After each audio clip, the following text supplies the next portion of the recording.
to you for our next news as well.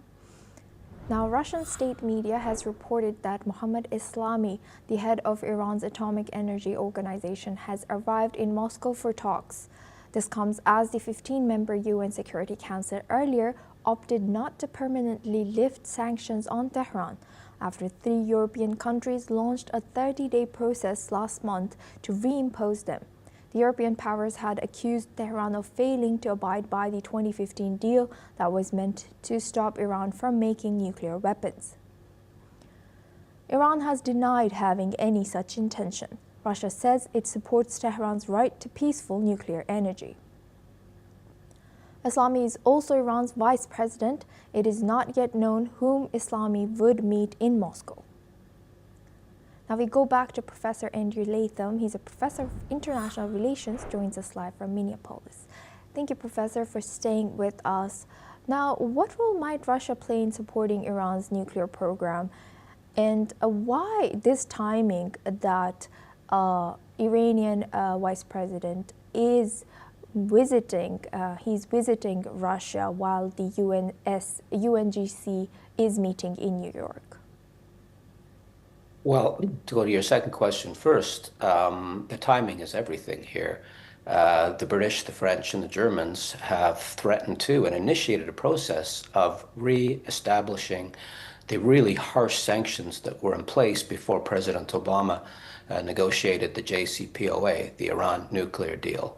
And under the terms of that deal, Iran was to allow international inspectors to go to its civilian nuclear sites to make sure that they weren't being used to develop nuclear weapons. And in return, they got vast, wide, broad sanction relief, which was really important to their economy. But here's the catch. If Iran in the future, the deal said, were to stop these inspectors, then the sanctions would snap back. That's the language that was used, snap back. And that's what's happening now. They've come to the determination, Britain, France, and Germany have come to the determination that the Russians are in fact helping the Ukrainians not just to develop civilian nuclear power, but to use that technology to develop nuclear weapons, military nuclear power. Iran has to be very concerned about this because its economy is not doing well. And if these sanctions are snapped back and begin to bite, they're going to suffer enormously. So what does Iran do in situations like this? They go to the back door, which is Moscow. Can you help us? Can you help us at the General Assembly, the Security Council? Can you help us continue with our nuclear program? Can you run interference for us? Please, please, can you help us? That's what's happening here. And how could Mohammad Eslami's visit to Moscow, you've already mentioned the reason behind this timing, influence this future of the 2015 nuclear deal and Iran's diplomatic standing? Well, again, this is almost an information war. Iran wants to present itself as a respectable member of the international community, and as such is entitled to have a civilian nuclear power project. And that's the way it and Russia have tried to represent what's going on the ground there. Washington and Jerusalem and a number of other capitals, now London, Paris, and Berlin apparently, think that that's not what's going on here, that this is a cover for a secret nuclear weapons program, and that's illegal under international law.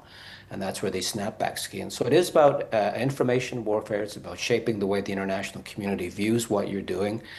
If those countries that are favorably disposed toward Iran see this as Western arrogance again, punishing a member of the global South for doing what they have done a long time ago, and people who see things through the lens of Jerusalem or London or Washington say Iran is up to no good, we have to stop them.